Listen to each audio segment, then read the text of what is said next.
Unahin na natin buksan yung pinaka-excited ako, yung fan. Kasi ito yung gagamitin ko. So, ayan, covered siya in a cardboard box.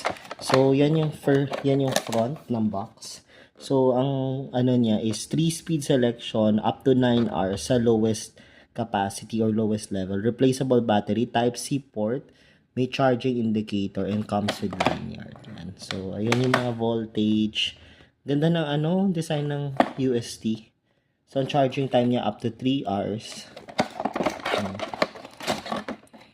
Yun. Tingnan natin kung may karga. Wala atang karga. Ay, hindi nakaano yung battery. So, iaano nyo dito yung battery. Ayan. So, yung battery niya, may kasama siyang battery na rechargeable. Ayan. So, try natin ipasok.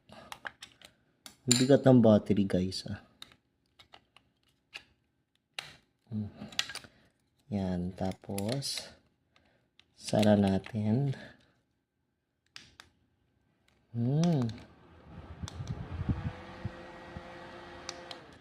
Alam niyo, para siyang parang lahat ng mini fans, malalakas naman yung speed. So, same lang siya with other mini fans. Hindi siya yung mas malakas compared to others. Pero it gets the job done. Like, I can feel na pwede mo ma-maintain na hindi ka pawisan dito.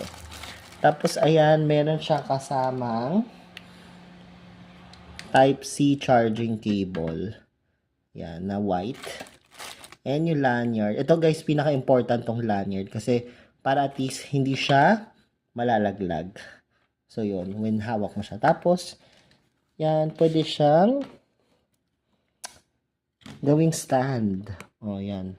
So, kunwari, pwede mo siya ilagay sa desktop mo. Okay na okay siya. So, guys, I highly suggest you buy this. Links in the description box. So, buksan natin yung touch lamp next. Let's go. Ganda.